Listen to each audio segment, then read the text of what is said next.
اس کے بعد سورۃ المدثر ہے، ترتیب کے اعتبار سے 74ویں اور نزول کے اعتبار سے چوتھی سورہ مبارکہ ہے۔ مکی سورہ مبارکہ 56 آیات اور 2 رکوعوں پر مشتمل ہے۔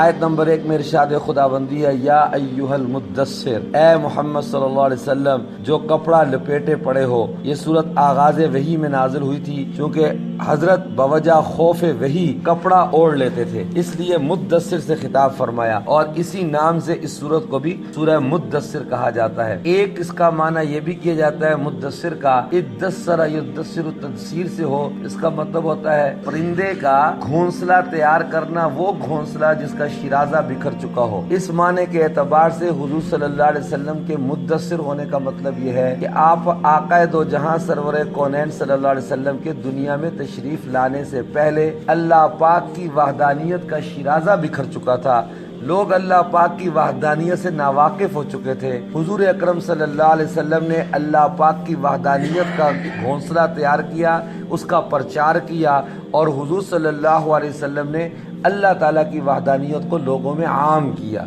اس سورت کی ابتدا میں حضور اکرم صلی اللہ علیہ وسلم کو اللہ پاک کی طرف دعوت، کفار کو ڈرانے اور ان کی تکلیفوں پر صبر کرنے کا حکم دیا گیا ہے۔ اس کے بعد یہ سورت مجرموں اور مخالفوں کو اس دن کے عذاب سے ڈراتی ہے کہ جو ان کے لیے بہت سخت ثابت ہوگا۔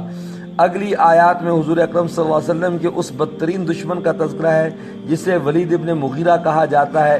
یہ شخص قرآن سنتا تھا اور پہچانتا بھی تھا کہ یہ اللہ کا کلام ہے، لیکن بڑا آدمی ہونے کے گھمنڈ میں کفر و انکار کرتا تھا اور قرآن کو معاذ اللہ سحر اور جادو قرار دیتا تھا۔ پھر یہ سورت اس جہنم کا اور اس کے دروغوں کا ذکر کرتی ہے جس کا سامنا کفار و فجار کو کرنا پڑے گا، اور ان کے دلوں میں ان کے لیے کوئی نرمی نہیں ہوگی۔ مزید تاکید اور ڈراوے کے لیے اللہ پاک نے چاند، رات اور صبح کی قسم کھا کر فرمایا، جہنم بڑی مصیبتوں میں سے ایک بڑی مصیبت ہے۔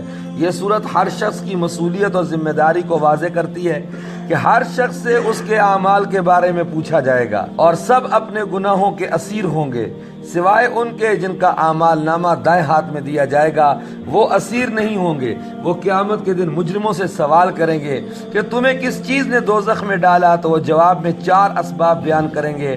پہلا یہ کہ ہم نمازی نہیں تھے، دوسرا یہ کہ ہم مسکینوں کو کھانا نہیں کھلاتے تھے، تیسرا یہ کہ ہم کج بحثی اور گمراہی کی حمایت میں خوب حصہ لیتے تھے، اور چوتھا یہ کہ ہم قیامت کا انکار کرتے تھے۔